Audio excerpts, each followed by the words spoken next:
YouTube पे मेरी किसी भी वीडियो को सर्च करने के लिए आप YouTube सर्च बार के ऊपर क्लास, आपकी जो भी क्लास है यहाँ पे क्लास लिख देंगे।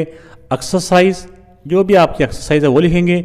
आपकी बुक अगर फेडरल बोर्ड की या सिंगल जो नेशनल करिकुलम है या नेशनल बुक फाउंडेशन है, पंजाब टेक्स्ट बुक बोर्ड है या पंजाब का करिकुलम जो टेक्स्ट बुक बोर्ड है, आप इसकी इस शॉर्ट स्पेलिंग में भी आप लिख सकते हैं। SNC, NBF या PTB, जो भी आपकी बुक है आपने सिर्फ उसको लिखना है। आपने आगे सर नदीम मुनव्वर लाजमी तौर पे लिखना है।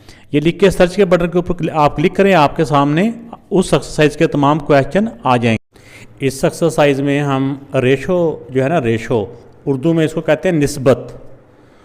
तो इसके जो रेशो का कंसेप्ट इस एक्सरसाइज सारी में दिया हुआ है। ये एक आसान एक्सरसाइज है। आइए इसको देखते हैं कि किस तरह इनको सारे को सॉल्व करते हैं।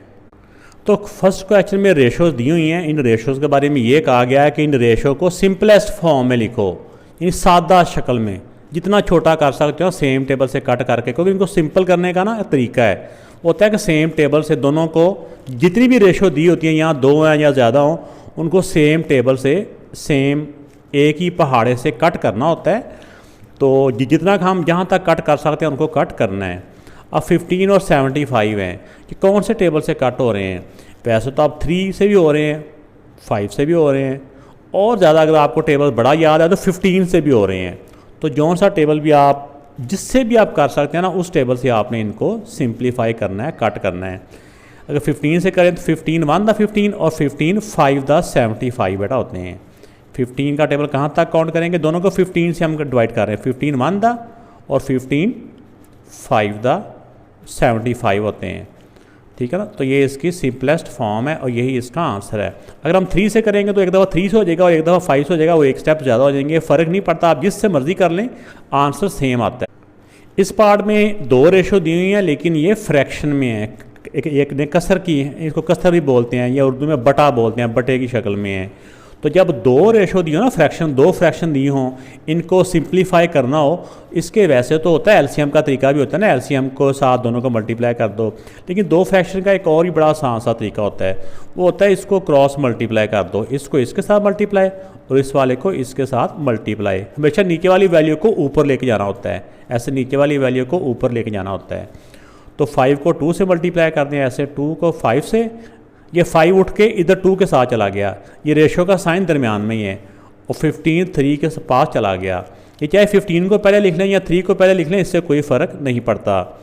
अब देखें, इसमें चाहे पहले आप मल्टीप्लाई कर लें, फिर इनको सेम टेबल से कट कर लें, या ऐसे ही कट कर लें, ये आपकी मर्ज़ी है। लेकिन कट आपने ऐसे करना है, एक ग्रुप ये है, दूसरा ग्रुप ये है, ये दोनों साइडों पे सेम टेबल से कट करना है।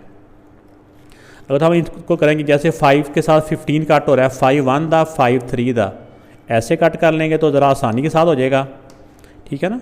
तो लेकिन अगर आपने ऐसे यहाँ पे कटिंग नहीं करनी तो पहले मल्टीप्लाई कर लें, 5 2 द 10 और 15 3 द 45।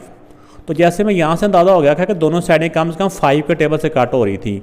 तो जो यहाँ जिस टेबल से ना यहाँ पे कटिंग हो रही थी, उसी टेबल से यहाँ पे भी कटिंग उसी से होती है। अब 15 2 द और 5 2 द और 5 9 द, 5 9 द, यानी कि दोनों को हमने 5 के टेबल से कट किया है। तो ये 2:9। आप ये क्योंकि ये दोनों सेम टेबल से मज़ीद कटिंग नहीं हो रही, तो यहीं पे ये स्टॉप हो जाएगा। अब इस पार्ट में भी देखेंगे दोनों जो रेशोज़ हैं फ्रैक्शन की फॉर्म में है। तो फ्रैक्शन जब भी 2 नंबर्स की 2 फ्रैक्शन हो ना, उनका सिंपल वे होता है, इसको इधर मल्टीप्लाई कर दें, इसको इससे मल्टीप्लाई कर दें। 8 को 1 से किया, 8 1 द 8, या ऐसे लिख लेंगे दफ़ा ऐसे करके, और 25 को हम 16 से मल्टीप्लाई कर देंगे। 16 इस तरफ जाकर मल्टीप्लाई हो जाएगा। तो जैसे कि मैंने लास्ट पार्ट में तो कहा था ना कि हम यहाँ पे भी कैंसिलेशन कर सकते हैं, या मल्टीप्लाई करके नेक्स्ट कैंसिल कर लें। मैंने यहाँ पे सिर्फ बताया था, लेकिन यहाँ पे मैंने मल्टीप्लाई करके फिर उनकी कैंसिलेशन की थी। लेकिन यहाँ पे मैं मल्टीप्लाई करने से पहले आपको कैंसिलेशन बताऊँगा। एक इसमें जो रेशो की ना, रेशो की एक ये लेफ़्ट साइड है, ये वाली, ये आपको समझाने के लिए सर्कल कर रहा हूँ। एक रेशो की राइट साइड है। तो इसमें अब लेफ़्ट साइड, एक नंबर लेफ़्ट साइड पे और एक राइट साइड पे, दोनों सेम टेबल से कट होना चाहिए, हमने वो कैंसिलेशन करनी है। अब देखिए, इस ग्रुप में 8 और इस ग्रुप में 16, के दोनों सेम टेबल से कटिंग हो रही ना बेटा। 8 1 द 8, 8 2 द 16, ये मल्टीप्लाई करने से पहले हमने कैंसिलेशन कर ली है। अब इनको हम मल्टीप्लाई कर लेते हैं। इसकी जगह पे 1 आ जाएगा, 1 को 1 से मल्टीप्लाई किया 1, और 25 को 2 से मल्टीप्लाई करेंगे तो 2 हो जाएगा 50, 1:50। तो ये बेटा इसका आंसर आ गया। इस तरह लास्ट क्वेश्चन में भी अगर हम यहाँ पे कैंसिल करते हैं ना, तो ये दोनों 5 से कैंसिल हो रही थी, 5 1 था और 5 3 था। तो ऐसे भी 2 1 था 2 आ जाना था और 3 3 था 9 आंसर आ जाना था। तो फिर ये स्टेप करने की ज़रूरत नहीं थी। तो दोनों तरह से हम इसको कर सकते हैं, जौन सा तरीका भी आपको बेहतर समझ लगे वही तरीका आसान। और जो मेरे पास बुक है उसमें जो पार्ट 2 है वो भी वही है और पार्ट जो 4 है ये भी वही है। तो अगर नेक्स्ट आने वाली जो एडिशन होंगे, इसके जो नए प्रिंट आएंगे, उसमें कोई फ़र्क भी हुआ तो बेटा आपको इसका तरीका बता दिए। तो अगर कोई इस तरह की वैल्यूज़ होंगी, अगर फ्रैक्शन में होंगे तो क्रॉस मल्टीप्लाई आपने कर लेना है। तो अब नेक्स्ट जो इसका 5th पार्ट है, इसमें एक तरफ केजी हैं और दूसरी तरफ ये ग्राम्स हैं। तो आइए इनको सॉल्व कर। तो जब भी मुख्तलिफ यूनिट होते हैं, जब उनकी कैंसलेशन करनी हो, यानी इनको सिंप्लीफाई करना हो, तो दोनों तरफ उनका जो यूनिट है ना वो सेम होना चाहिए। अगर इस तरफ केजी हैं तो इस तरफ भी केजी होने चाहिए, अगर एक तरफ ग्राम है तो दूसरी तरफ भी ग्राम होने चाहिए। ये नहीं है कि एक तरफ ग्राम हो और एक तरफ केजी हो, तो ऐसे वो कैंसलेशन जो करेंगे ना हम, वो गलत हो जाती है। ठीक हो गया। तब हम क्या करेंगे कि हम, हाँ एक और बात भी कि हमेशा हमने बड़े यूनिट को छोटे यूनिट में कन्वर्ट किया करें, इससे ज़रा आसानी हो जाती है। तो ये केजी है, तो आप में पता है कि जो 1 kg होता है ना, 1 kg, के का मतलब भी किलो, और किलो का मतलब होता है 1000, यानी कि 1000 ग्राम। तो 1 kg में कितने ग्राम होते हैं? 1000 ग्राम। के का मतलब ही आप समझ लें कि जैसे हम वीडियो भी देखते हैं कि कितने के सब्सक्राइबर हो गए हैं, कितने के व्यूज़ हो गए हैं, तो के का मतलब होता है 1000। तो इस तरह 1 के का मतलब कि 1000 ग्राम, तो यानी 1000 ग्राम। तो जब भी केजी को ग्राम्स में कन्वर्ट करना हो तो 1000 के साथ मल्टीप्लाई कर देंगे तो वो ग्राम्स बन जाएंगे। अब 5 kg को 1000 से हम जब मल्टीप्लाई कर देंगे ना, तो ये अब केजी नहीं रहेंगे बल्कि ये ग्राम्स बन जाएंगे। तो ये पहले ही ग्राम थे। अब 5000 को 5 को 1000 से मल्टीप्लाई किया तो 5000 हो गया। ये ग्राम्स हैं, तो फिर जब यूनिट सेम हो गया ना, फिर यूनिट लिखने की ज़रूरत अब नहीं है। वो सिर्फ हमने इसको सॉल्व करने के लिए, अपनी आसानी के लिए, कि अब हम ग्राम्स में कन्वर्ट कर दिया है। ये 1000 लिखा था मैंने, तो 500। तो अब हमने इनको सेम टेबल से कट करना है। अगर दोनों तरफ ज़ीरो हों तो 2 0 के साथ 2 0 अल्लाह को प्यारे हो गए। अब बाकी बच गया 50 और इधर बच गया 5। तो अब देखें कि 5 और 50 जो है ना 5 के टेबल से कट हो रहे हैं। 5 1 दा और 5 10 दा, ठीक है। तो ये आ गया 10:1। ये इसकी सिंपलेस्ट फॉर्म बन गई। तो इसमें भी देखें, एक तरफ 2 किलोमीटर हैं और दूसरी तरफ 700 मीटर हैं, ये भी ठीक है ना, मीटर है, ये गलती से ग्राम लिखा गया। तो अब देखें के का मतलब मैंने अभी बताया कि 1 किलोमीटर। के का मतलब क्या बताया था अभी लास्ट पार्ट में? 1000, यानी 1000 मीटर। ऐसे लिख देंगे 1000 मीटर, यानी कि 1 किलोमीटर में 1000 मीटर होते हैं। ठीक हो गया। अब 2 किलोमीटर में, यानी कि 1 किलो में 1000 मीटर और 2 किलो में 2000 मीटर। आप चाहे इसको 2 को 1000 से मल्टीप्लाई करके ऐसे स्टेप कर लें, एक स्टेप बना लें। जब 1000 से मल्टीप्लाई करेंगे फिर किलो नहीं रहेगा, साथ साथ मीटर आ जाएगा, क्योंकि के की जगह पे ना 1000 आ गया। और ये 700 मीटर्स, इनको मल्टीप्लाई कर लें, 2000 हो गया मीटर रेशो 700 मीटर। अब इसमें क्या करेंगे? सबसे जो इसमें एक आसान स्टेप होता है ना, वो ये होता है कि हमने सबसे पहले इनके जो 0 से 0 कट कर लेने होते हैं। ये 2 0 इधर हैं, 2 0 इधर हैं, 2 0 के साथ 2 0 क्या हो गए? अब मैंने नहीं बताना क्या हो गए, उड़ गए, हवा में उड़ गए। और इस तरफ रह गया 20। तो ये 20:7 इसकी सिंपलेस्ट फॉर्म है, क्योंकि मज़ीद 7 और 20 सेम टेबल से कट नहीं होते। तो ये बेटा इसका आंसर आ गया। अब नेक्स्ट क्वेश्चन में 8 वीक्स एंड 14 डेज़। वीक्स कहते हैं हफ्ते को। कौन सा हफ्ता? ये सैटरडे संडे वाला हफ्ता नहीं, जो 7 दिन का एक हफ्ता है, 7 दिनों भी होता है ना, एक हफ्ते बाद आना, वो वाला हफ्ता। तो 8 वीक्स, ठीक है ना। तो 1 वीक में कितने डेज होते हैं? 1 वीक में होते हैं 7 डेज, ठीक है ना। तो ये वीक बड़ा होता है, डेज छोटे होते हैं। तो हमेशा बड़े यूनिट को छोटे यूनिट में कन्वर्ट करना है। तो वीक को डेज में कन्वर्ट करने के लिए ना, इनका जो यूनिट है ना, ये 7 के साथ मल्टीप्लाई कर देंगे हम। 8 को मल्टीप्लाई कर देंगे 7 से, तो ये बन जाएंगे इसके डेज। तो ये 14 डेज पहले ही हैं। ये आपने सामने लिख लेना, रफ में लिख लें या इधर एक पेज के साइड पे लिख लेना है। अब 7 8 दा 56। अगर आप ऐसे भी रहने देंगे तो भी ठीक है। तो अगर आप ऐसे इनकी कटिंग करेंगे तो जैसे एक रेशो की इस तरफ ये इसकी लेफ़्ट साइड है, ये राइट साइड है, तो देखना है कि लेफ़्ट और राइट में कुछ नंबर सेम टेबल से कट हो रहा है। ये 7 और 14 सेम टेबल से कट हो रहे हैं। हम इनकी कैंसलेशन कर लेते हैं। 7 1 दा 7 2 दा। अब देखें इनको 8 1 दा 8, इधर 2 बच गया। अब 8 और 2 भी सेम टेबल से कट हो रहे हैं। 2 1 दा 2 2 4 दा 8, ये हमने 2 के टेबल से इनको कट किया है।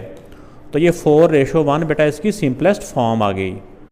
तो अब ये 8th पार्ट है। 8th पार्ट में एक तरफ मिनट्स हैं और एक तरफ आवर्स हैं। आवर्स क्या होता है? घंटा, ठीक है ना। ये 2 घंटे हैं और इधर 240 मिनट हैं। तो आवर्स के अंदर आपको पता है कि ये बड़ा यूनिट है, ये मिनट छोटे होते हैं, तो हमेशा बड़े यूनिट को छोटे यूनिट में कन्वर्ट करना होता है। यूनिट सेम होने चाहिए ना, जब सेम नहीं है तो बड़े यूनिट को छोटे यूनिट में कन्वर्ट करना है। तो जो 1 आवर होता है ना, एच का मतलब आवर्स, इसमें होते हैं 60 मिनट्स, ठीक है ना। तो आवर्स को हम 60 से मल्टीप्लाई करेंगे तो ये भी मिनट्स बन जाएंगे। जैसे 2 को मल्टीप्लाई कर दो 60 से, तो या फिर जब 60 से मल्टीप्लाई कर दिया फिर ये आवर्स नहीं रहे, फिर ये बन गए मिनट्स। और दूसरी तरफ पहले ही 240 मिनट्स थे। तो अब आप इसको चाहे इस तरह, इसको इस ग्रुप के साथ, यानी कि रेशो दरमियान में ये है ना, लेफ्ट को राइट के सेम टेबल के साथ कोई कैंसलेशन करना चाहें तो कर सकते हैं, नहीं तो अगले स्टेप में करना चाहें तो कर सकते हैं।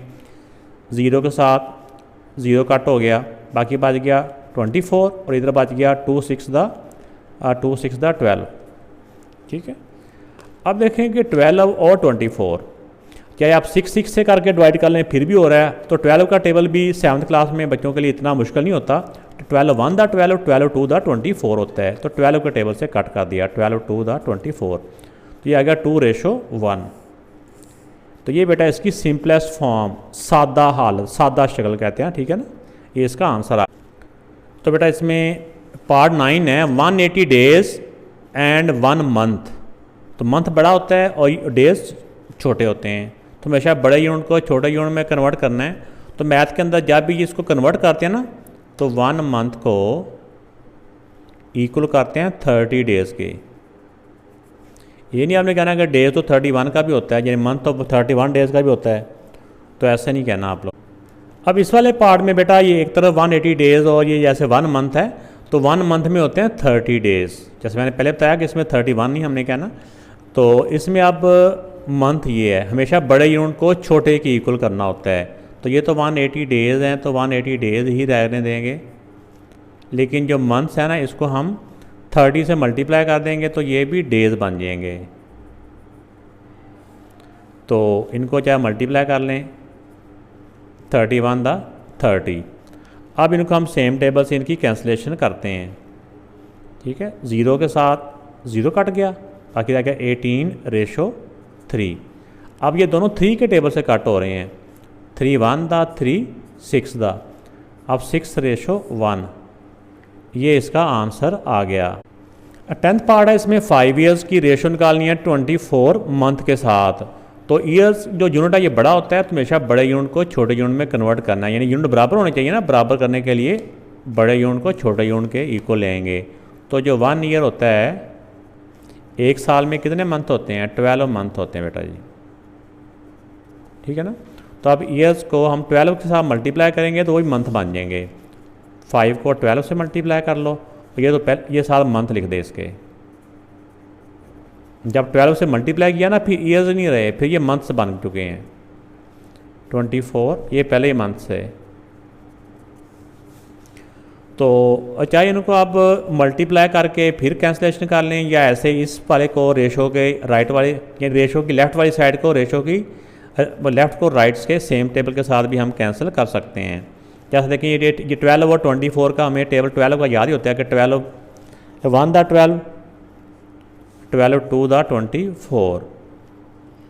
तो इनको मल्टीप्लाई करेंगे तो आ जाएगा 5 1 दा 5 और ये 2 है। तो अब ये 5 और 2 सेम टेबल से कट नहीं होता। जो रेशो होती है ना, रेशो का कोई यूनिट नहीं होता। ये नहीं कहना कि रेशो के साथ भी यूनिट लिखना है, रेशो का यूनिट नहीं होता, रेशो ही होती है, ये विदाउट यूनिट होती है। क्वेश्चन नंबर 2 है फाइंड इंक्रीज। इंक्रीज का मतलब इजाफा हो जाना। इजाफा हो के क्या हो गया, क्या नई वैल्यू आ गई। तो जिस तरह हम देखते हैं कि अगर चावल हैं, पहले हम देखते हैं कि पहले 200 रुपये के 1 किलो आते थे, फिर 300 रुपये के 1 किलो आ गए, तो कितना इजाफा हुआ। वो जो रेशो है ना वो हमने यहाँ पे दी। इस तरह की वैल्यू मालूम करनी है। तो जब इंक्रीज़ हो तो बड़ी वैल्यू पहले आती है, तो जब डिक्रीज़ हो तो बड़ी वैल्यू बाद में आती है। इंक्रीज़ का मतलब ज़्यादा होना, तो ज़्यादा से आपने ट्रिक सोच लेना है कि ज़्यादा का मतलब बड़ा और बड़ी वैल्यू रेशो में पहले आनी है। और डिक्रीज़ का मतलब कम हो जाना, छोटा होना, तो रेशो में छोटी वैल्यू पहले आती है डिक्रीज़ में। इस तरह का ट्रिक जहन में रखना है ताकि आपको पता हो कि जब भी इंक्रीज़ डिक्रीज़ का क्वेश्चन आता है आगे वर्ड प्रॉब्लम भी आते हैं। तो जब भी इंक्रीज़ का है तो बड़ी रेशो पहले, और जब डिक्रीज़ है तो छोटी रेशो पहले। ठीक हो गया। आइए अब इसको देखते हैं कि इनमें ये किस तरह से हमने इनको सॉल्व करना है। तो इसमें ये 40 है, तो 40 के बारे में ये पूछ रहे हैं कि ये कितना इंक्रीज़ हुआ है 5:4 से। तो अगर बड़ी वैल्यू यानी पहले, हाँ इंक्रीज़ में मैंने बताया कि बड़ी रेशो पहले होती है। हमने ऐसे करना है 40 मल्टीप्लाई 5:4 को हम 5/4 भी बेटा लिख सकते हैं। ठीक है ना। तो इसमें आप लिख सकते हैं, आप देखो ये दोनों आप यहाँ देखना होता है कि सेम टेबल से कैंसिलेशन हो रही है तो कि नहीं हो रही या क्या हो रहा है। अब 4 1 दा 4, 4 1 दा 4, 0 का 0, तो 10 5 दा 50। तो ये इंक्रीज़ है, यानी इंक्रीज़ कितना हो गया, यानी कि 40 से इस रेशो से इंक्रीज़ होएगा तो वो 50 बन जाएगा। अब इसमें इसका 36 का इंक्रीज़ मालूम करना है। तो 36 मल्टीप्लाई 8/3 को हम लिख सकते हैं 8/3। हमेशा पहली वाली वैल्यू ऊपर आती है। तो ये सेम टेबल से कैंसिलेशन हो रही है। 3 1 दा 3 1 दा 3 2 दा। अब 12 को 8 से मल्टीप्लाई कर लेंगे। 12 8 दा होता है 96। तो 96 इसका इंक्रीज़ है, यानी इस रेशो से अगर वो 36 था तो इस रेशो से इंक्रीज़ होकर वो 96 बन गया। अब 175 का जो इंक्रीज़ मालूम करना है इन रेशो ऑफ 11:5 में।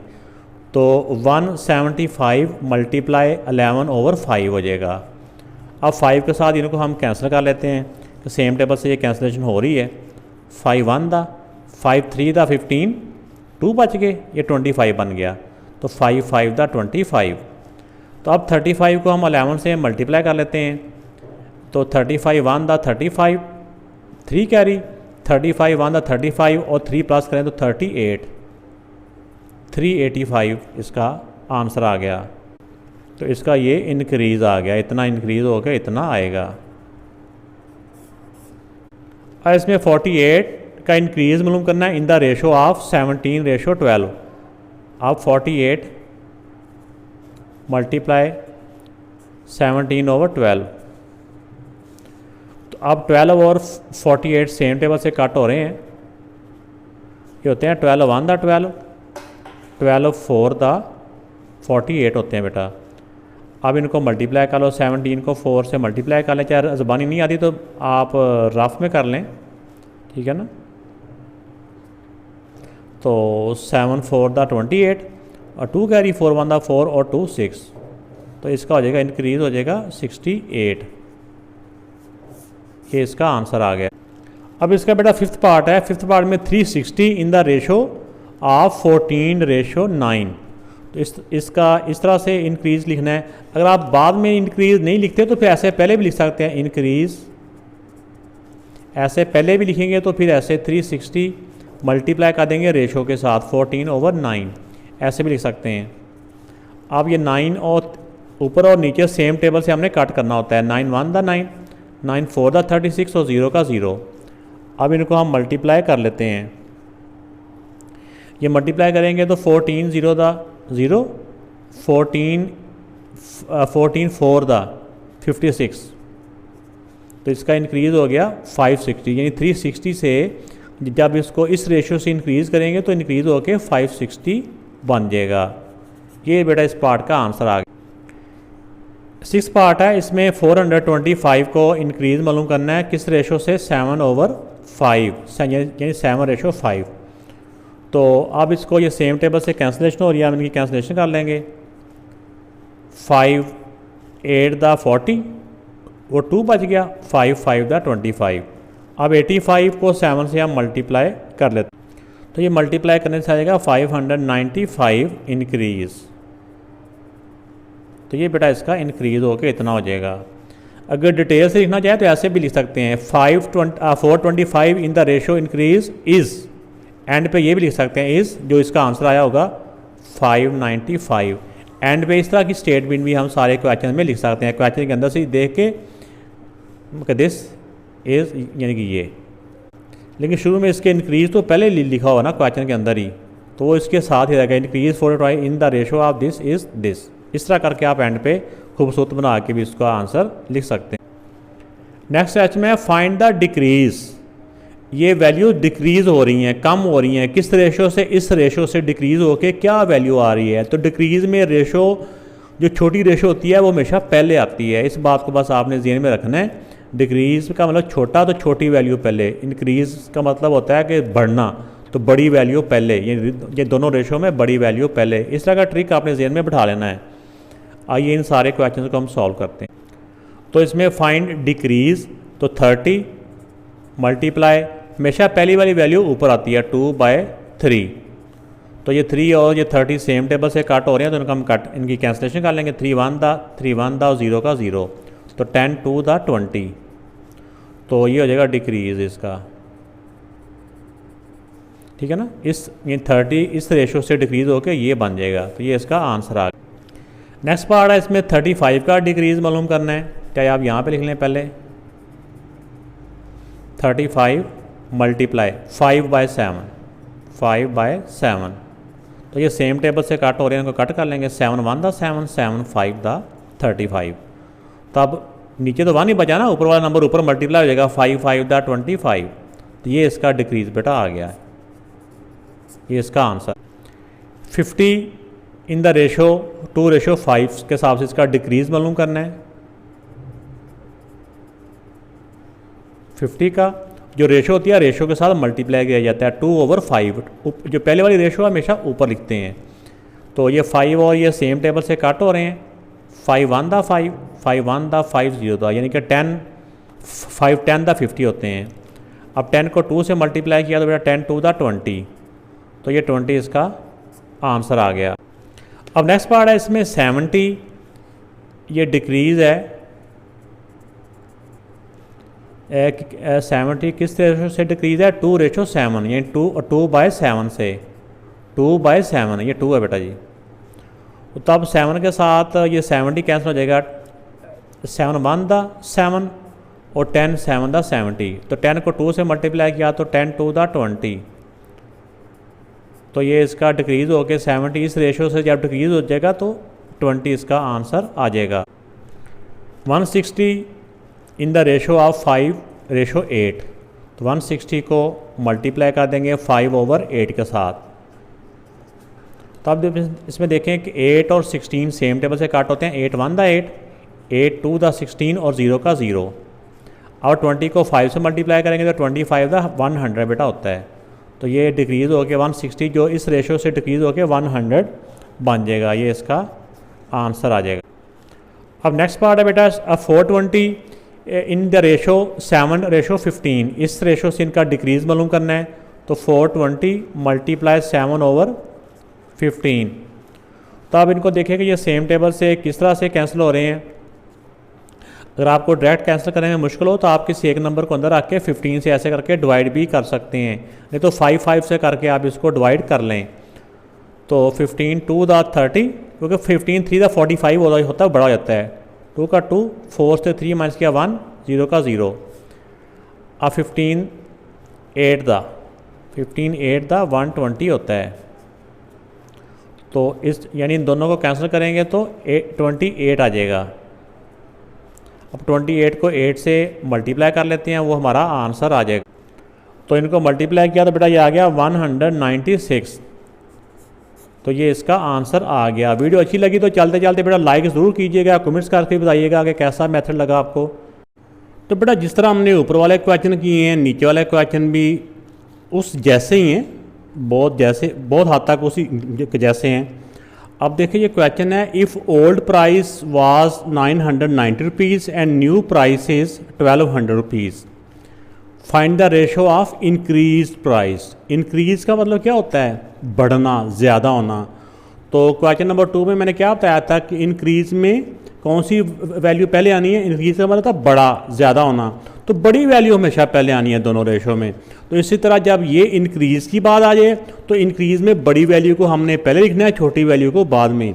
अगर डिक्रीज़ हो तो छोटी वैल्यू को पहले, बड़ी वैल्यू को बाद में। तो आइए देखते हैं।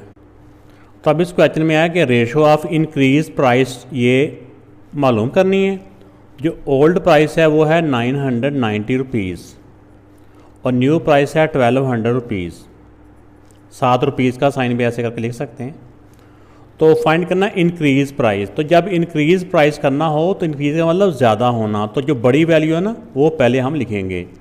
अब इसमें ऐसे लिखेंगे, यानी कि बड़ी वैल्यू कौन सी है? न्यू प्राइस की, तो न्यू प्राइस पहले आ जाएगी और ओल्ड प्राइस बाद में आ जाएगी क्योंकि ओल्ड की वैल्यू कम है। अब न्यू के नीचे न्यू की वैल्यू लिख लें और ओल्ड के नीचे ओल्ड की वैल्यू लिख लें। अब इनकी क्योंकि रेशो मालूम करनी है, हम अब इनको सेम टेबल से हम इनको कट कर लेंगे। ज़ीरो के साथ ज़ीरो क्या हो गया? अल्लाह को प्यारा हो गया। बाकी रह गया 120 रेशो 99। अब ज़्यादा तो नहीं, लेकिन ये हमें इतना अंदाज़ा हो रहा है कि ये 3 के टेबल से ज़रूर कट हो रहा है ये। तो 3 के टेबल से हम इनको कट कर लेते हैं।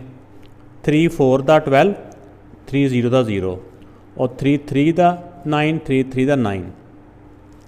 अब देखें कि ये 3 और 11 से डिवाइड होता है सिर्फ, लेकिन ये ना 3 से होता है ना 11 से होता है। तो ये इसकी रेशो, ये 7 स्टेटमेंट हम लिख देंगे। रेशो ऑफ इंक्रीज प्राइस ये लिख के यहाँ पे ये इसका आंसर आ जाए। Ratio of increase price 40 ratio 33, ये बेटा इसका आंसर। नेक्स्ट पैसे में जो क्वेश्चन है उसमें जो ओल्ड प्राइस दी हुई है वो 1500 रुपीज़ है और जो न्यू प्राइस है वो 1300 रुपीज़ है। अब इसमें फाइंड करना है रेशो ऑफ डिक्रीज प्राइस। तो डिक्रीज का मतलब क्या होता है? कम होना। इसमें जो कम वाली वैल्यू होती है ना वो पहले हम लिखेंगे, यानी कि जो कम वैल्यू मतलब कौन सी है? मतलब न्यू प्राइस की। न्यू प्राइस पहले लिख देंगे और दूसरी को बाद में लिख देंगे। बट डिक्रीज का मतलब कम, तो हमने कम वाली को पहले लिखना है, दूसरी को बाद में। अब इनके नीचे इनकी वैल्यू लिख दें। न्यू प्राइस है 1300 और न्यू है 1500। तो अब इसमें क्या हो जाएगा? 2 0 उसमें है, 2 0 उसमें है, 2 0 के साथ 2 0 कट के बाकी रहेगा 13 रेशो 15। तो ये ratio of decrease price 13 ratio 15, ये बड़ा इसका आंसर आ गया। तो ये वाली जो स्टेटमेंट है इसके साथ भी लिख देंगे तो भी ठीक है यहाँ पे, नहीं तो उधर भी ठीक है। नेक्स्ट क्वेश्चन में है न्यू मैस वज़न को कह लें, या आम लैंग्वेज में वज़न को ही कहते हैं, लेकिन जब हम फिज़िक्स में जाते हैं तो वहाँ पे जाके वेट और चीज़ हो जाती है, मैस और चीज़ हो जाती है। लेकिन उससे पहले हम मैस को हम वज़न या वेट ही आप समझें कि कोई लड़का है, उसका जो अब वज़न है वो इतना है 80 kg है और जो पहले था वो था उसका मैस 120 kg। बड़ी बात है, उसने इतना वज़न कम कर लिया यार, क्या तरीका इस्तेमाल किया उसने। अच्छा, अब इसमें रेशो ऑफ डिक्रीज मैस, तो इसकी जो डिक्रीज मैस की ना रेशो है वो हमने फाइंड करनी है। तो मैस को उर्दू में बोलते हैं कैमियत। तो अब इसमें डिक्रीज का मतलब क्या होता है? कम। तो हमने कम वाली जो वैल्यू है ना वो पहले लिखनी है। तो कम कौन सी? ये है, इसका आ जाएगा न्यू मैस, यानी कि हम न्यू मैस पहले लिख देंगे और जो ओल्ड मैस है दूसरा, यानी कि न्यू के बाद ओल्ड ही बचा ना, तो ओल्ड दूसरी तरफ आ जाएगा। अब न्यू के नीचे न्यू की वैल्यू और ओल्ड के नीचे ओल्ड की वैल्यू आ जाएगी। अब ज़ीरो के साथ ज़ीरो, बाकी रह गया 8 रेशो 12। अब ये फिर 4 के टेबल से कट हो रहे हैं, चाहे 2 से कर लें बार बार या 4 से डायरेक्ट कर लें। 4 2 दा 4 3 दा। अब ये रेशो ऑफ डिक्रीज मैस ये आ गया 2 रेशो 3। ये बेटा इस पार्ट का आंसर है। तो नेक्स्ट क्वेश्चन है the price of a cotton box has increase in the ratio 7 ratio 6 के हिसाब से उसकी कॉटन के बॉक्स की जो प्राइस है इंक्रीज हुई है। If the old price of the cotton box was 836 rupees, then find the new price of cotton. ये जो स्टेटमेंट दी हुई है इसके मुताबिक हम इसको इस तरह करके लिख सकते हैं, प्राइस इंक्रीज इन रेशो। ये क्वेश्चन के अंदर ही दी हुई है, तो यहाँ पे कॉटन ये ऐसे लिखने की ज़रूरत नहीं है, बस सिंपल सा लिखें कि जो वो उसकी जो डिमांड है कि प्राइस इस हिसाब से इस रेशो से इंक्रीज़ हुई है। ओल्ड प्राइस उसकी ये थी, न्यू प्राइस हमने मालूम करनी है। तो न्यू प्राइस जो मालूम करनी है, ये क्योंकि रेट उसका इंक्रीज़ हुआ है, तो हमने ये करना है कि जो इसका 836 है ना, ये बिल्कुल ये क्वेश्चन नंबर जो है ना 2 और 3 जो हमने किए थे बिल्कुल उसी तरह ही है। तो ये इंक्रीज़ हुआ है, इसलिए बड़ी वैल्यू पहले ऐसे 7/6 के साथ हम इनको मल्टीप्लाई कर देंगे। अब इनके साथ कैंसिलेशन कर लेंगे। अगर आप इस तरह डायरेक्ट कैंसिल कर सकते हैं तो भी ठीक है, नहीं तो इसको अंदर रख के इसके साथ डिवाइड कर लें। 6 × 6, 6 × 3 = 18। आगे से एक स्टेप में ना एक नंबर एक डिजिट ही हमने लेना होता है, तो एक डिजिट ही आगे से लेना होता है। लेकिन अगर क्योंकि एक डिजिट जो 3 है ना ये छोटा है, अब 6 को किससे मल्टीप्लाई करें कि जो 3 से बड़ा ना हो, 0 से कर लें फिर भी ठीक है, या फिर ऐसे कह लें कि 2 डिजिट इकट्ठे लें तो 0 लिखना पड़ता है पहले, कि 0 लिखना चाहिए। तो 2 डिजिट इकट्ठे, अब 6 × 36। अब इनको मल्टीप्लाई कर देते हैं। 7 × 6 = 42 और 7 × 3 = 21। अब 306 को 7 से मल्टीप्लाई बेटा करोगे ना तो ये इसका आंसर आ जाएगा। तो ये इसकी आ गई, क्या आ गई, जो हमने मालूम करना था न्यू प्राइस, तो ये इसकी न्यू प्राइस आ गई है। साथ आप लिख भी सकते हैं, ये वाली स्टेटमेंट यहाँ पे भी लिख लें कि न्यू प्राइस इसकी ये आ चुकी। इस क्वेश्चन में है the height of Ali increased 11/6, कि उसकी जो हाइट है इस रेशो से इंक्रीज़ हुई है। The height of Ali was 12-20 centimetre, उसकी पहले जो हाइट थी इतनी थी, वाज है ना यानी थी। What will be the new height of Ali, Ali की न्यू हाइट क्या है, इस रेशो के हिसाब से इंक्रीज़ हुई है। इस रेशो को हम इसके साथ मल्टीप्लाई करेंगे, हमारे पास न्यू हाइट आ जाएगी। तो अब इस क्वेश्चन में जैसे हाइट की बात किया है कि हाइट इस रेशो से इंक्रीज़ हो रही है 11/6 से, तो ओल्ड हाइट उसकी ये थी, तो न्यू हाइट मालूम करनी है। तो न्यू हाइट मालूम करने के लिए इसकी ओल्ड हाइट को उसकी रेशो के साथ जो इंक्रीज रेशो है उसके साथ हम मल्टीप्लाई कर देंगे, यानी 11/6। इसमें हम रेशो की वैल्यू को पहले भी लिख सकते हैं, ये नंबर बाद में भी लिख सकते हैं, इससे फ़र्क नहीं पड़ता कि इसको पहले लिखना है या इसको पहले लिखना है। तो अब हमने इस किसी एक वैल्यू को अंदर आके हम डिवाइड करते हैं। तो अब जो हमारे पास वैल्यू है उसके मुताबिक जब हम इनकी कैंसलेशन करेंगे तो ये 6 के साथ तो पूरा डिवाइड नहीं हो रहा, लेकिन 2 के टेबल से हम कर लेते हैं। 2 × 3 = 2 × 6 = 12, 2 × 1 = 2, 0 का 0। अब नेक्स्ट हम क्या करेंगे कि ये 610 को हम 11 से मल्टीप्लाई कर लेते हैं। नीचे 3 × 1 = 3, नीचे 3 रह जाएगा, इसको मल्टीप्लाई कर लेते हैं।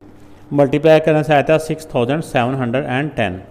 अब इसको अंदर आके इससे डिवाइड कर लेते हैं, तो डिवाइड करने से आ गया 2236.666, ऐसे करके चलता है ये। इसको हम 67 कर लेते हैं सेंटीमीटर। जो बुक में आपको मैंने क्वेश्चन दिखाया भी है उसके मुताबिक जो वैल्यू दी हुई है उसके मुताबिक इस वैल्यू के मुताबिक यही आंसर आ रहा है, लेकिन जो बुक के मुताबिक आंसर है वो अगर ऐसी वैल्यू हो ना 1242, तो फिर जाके इस रेशो से वो वाला आंसर आता है जो उन्होंने पीछे दिया हुआ है। इस वैल्यू के हिसाब से आता है 2277, ठीक है ना। लेकिन ये जो वैल्यू दी है इसके मुताबिक क्वेश्चन वही है, मेथड हम ये वाला यूज़ करें तो ये वाला आंसर आता है 2236.67 सेंटीमीटर। क्वेश्चन नंबर 9 में यही है कि मोहसिन का जो मैस है वाज 140 kg, इतना था, उसने रिड्यूस किया है इस रेशो से 6/7। तो न्यू उसका मैस क्या होगा, तो न्यू मैस मालूम करने के लिए जो इसका ओल्ड मैस है उसके साथ ये जो रिड्यूस रेशो है ना इसके साथ इसको मल्टीप्लाई कर देंगे। तो ये एक कैंसलेशन आसान ही है, 7 और 14 सेम टेबल से कट रहे हैं। 7 × 1 = 7, 2 = 14 और 0 का 0 आ गया। अब 20 को 6 से मल्टीप्लाई करेंगे तो 6 × 0 = 0, 6 × 2 = 12। उसका जो नया मैस है ना वो 120 kg है, पहले 140 था, इस रेशो से उसका जो रिड्यूस हुआ है या कम हुआ है वो 120 kg हो गया। तो नेक्स्ट क्वेश्चन में है कि अहमद का जो ओल्ड मैच था उसका जो पहले मैच था वो 140 kg था, फिर न्यू मैच उसका 112 kg है। तो रेशो मालूम करनी है इन रिड्यूस्ड मैच। तो रिड्यूस का मतलब क्या होता है, कम। तो कम जिसकी वैल्यू होती है ना दोनों में से जो कम यानी छोटी वैल्यू होगी वो हम पहले लिखेंगे। तो इसमें न्यू और ओल्ड, साथ मैथ्स लिख लें, new maths old maths. New की वैल्यू 112 है और ओल्ड की 140 है। अब इनको हम सेम टेबल से कट करते हैं, 2 से करते हैं। 2 5 दा 10, 2 6 दा 12, 2 7 दा ये हो गया 70। अब फिर 2 से डिवाइड हो रहे हैं, दोनों इवन नंबर है। पहला नंबर इवन होता है वो 2 से डिवाइड होता है। 2 से डिवाइड करने का मतलब होता है इसका हाफ हो जाएगा। इसको जब 2 से डिवाइड करेंगे तो ये आ जाएगा 28, तो इसको 2 से डिवाइड करेंगे तो आ जाएगा 35। ये फिर देखेंगे ये दोनों टेबल, दोनों नंबर 7 से डिवाइड हो रहे हैं। 7 7 4 दा 28, 7 5 दा 35। तो जो रेशो जो रिड्यूस हुई है वो इस रेशो से रिड्यूस हुआ है, 4:5। तो ये बेटा इसका आंसर आ गया। वीडियो अच्छी लगी तो लाइक ज़रूर कीजिएगा। अपना ख्याल रखिएगा। अल्लाह हाफ़िज़।